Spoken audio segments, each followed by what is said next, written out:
भारत में जोर पकड़ रहा तुर्की और अजरबैजान का बहिष्कार। 30% भारतीय पर्यटकों ने रद्द की बुकिंग। ऑपरेशन सिंदूर के दौरान पाकिस्तान का समर्थन करने के कारण तुर्की और अजरबैजान के बहिष्कार का अभियान लगातार जोर पकड़ रहा है। यह न केवल पर्यटन बल्कि उड़ान और व्यापार के क्षेत्रों में भी प्रभाव डाल रहा है। वर्तमान में भारतीय पर्यटक इन दोनों देशों के लिए नई बुकिंग कराना तो दूर, पहले से की गई बुकिंग को भी रद्द कर रहे हैं। टूरिस्ट कंपनियां भी नई बुकिंग नहीं ले रही। इस माई ट्रिप के अनुसार तुर्की की 22% और अजरबैजान की 30% बुकिंग रद्द हो चुकी है।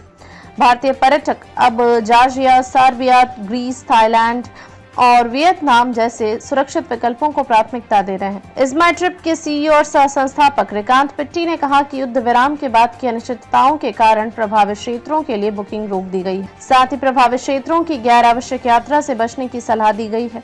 भारतीय पर्यटक नुकसान उठाकर भी तुर्की एयरलाइंस से दूरी बना रहे हैं। The indigenous federation of tourism integrity टिफ्टी के अध्यक्ष शैलेंद्र श्रीवास्तव ने बताया कि लंबी दूरी के मामले में हवाई किराए में बड़ा अंतर है। तुर्की एयरलाइंस से फिनलैंड का हवाई किराया 70,500 रुपए है, जबकि अन्य एयरलाइंस से यह 1,03,500 रुपए है। फिर भी लोग दूसरी एयरलाइन से बुकिंग करा रहे हैं। लुधियाना से हर वर्ष लगभग 5,000 लोग तुर्की की यात्रा के लिए बुकिंग करते थे, लेकिन अब सभी ने अपने टूर रद्द कर दिए हैं। जालंधर और अमृतसर से भी यह स्थिति है। ट्रैवल एजेंटों के अनुसार तुर्की और अजरबैजान के लिए कोई नई बुकिंग नहीं की जा रही है। अब तुर्की और अजरबैजान की यात्रा को रद्द कर देश में ही घूमने की योजना बना रहे हैं।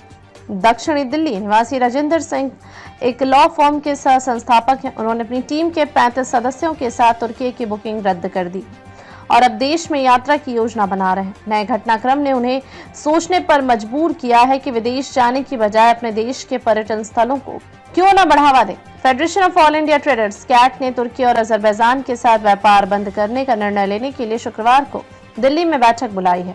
कैट के महामंत्री प्रवीण खंडेलवाल ने कहा कि जो भी देश भारत के खिलाफ है उसके साथ व्यापार करने का कोई सवाल नहीं है। उन्होंने बताया कि भारत से तुर्की को कई प्रमुख वस्तुएं निर्यात होती हैं, जबकि तुर्की से भारत को कच्चा पेट्रोलियम, मशीनरी और अन्य वस्तुएं या आयात होती हैं।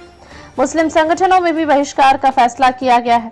मुस्लिम राष्ट्रीय मंच MRM और ऑल इंडिया इमाम ऑर्गेनाइजेशन ERIO ने कहा है कि तुर्की और अजरबैजान ने पाकिस्तान का समर्थन किया है, इसलिए सभी देशवासियों को एकजुट होकर इसका विरोध करना चाहिए।